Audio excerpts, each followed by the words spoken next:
আজ ৮ দিন যাবৎ আমরা আন্দোলন করছি প্রেস ক্লাবের সামনে। সরকারের কর্তৃপক্ষে কোনো সদস্য যে আমাদের সান্ত্বনা দিইনি। যখন আমরা প্রধান উপদেষ্টার কার্যালয়ে স্মারকলিপি প্রদানের উদ্দেশ্যে আমরা প্রেস ক্লাব থেকে রওনা হয়েছি, সেই পদযাত্রার মাঝখানে আমাদের পুলিশ বাহিনী, সেই হাসিনার আমলের যে স্বৈরা বাহিনী ছিল, সেই বাহিনী এখনও বাংলাদেশে থেকে গেছে।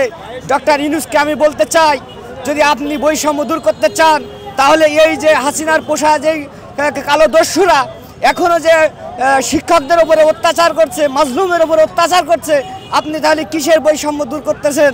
এইসব অত্যাচারী পেশাচারী পুলিশদেরকে আপনি চিহ্নিত করুন। যদি এই দেশকে, জনগণকে রক্ষা করতে চান, তাহলে এই লাঠিয়াল বাহিনী পুলিশদেরকে আপনি ভারত বিরোধী মতবাদ পুলিশদেরকে আপনি অতি বিলম্বে এদেরকে দেশ থেকে বহিষ্কার করুন।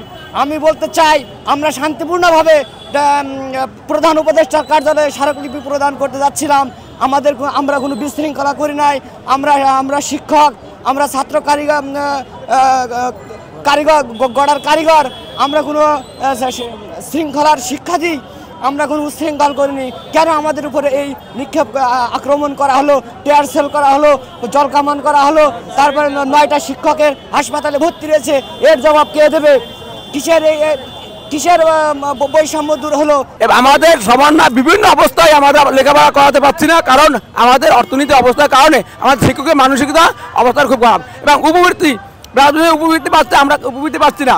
ছেলেমেয়ে আমাদের কাছ থেকে অনেকেই বলে, স্যার কেন ওরা তো উপবৃত্তি পাচ্ছে, অনেক কিছুই পাইতেছে, বিস্কুট পাইতেছে, আমরা কি পাইতেছি, কেন আপনাকে কেন পড়বো?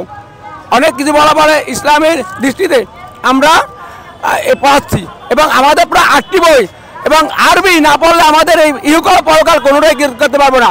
এবং আমাদের মা বাবার জন্য দোয়া করতে হয় যে আখিরাতে কোনো করতে পারবো না। তাই আমরা চাই জাতীয়করণ করা হলে আমরা অর্থনৈতিক সুবিধা হবে, ছেলেমেয়েদের মানসিকভাবে চাঙ্গা করতে হবে। আমাদের সংসারের লাইফে আমরা এখন বিব্রত অবস্থায় আছি, অর্থ না থাকলে কোনো কিছু হয় না। তাই আমাদের জাতীয়করণ করা অবশ্যই দরকার।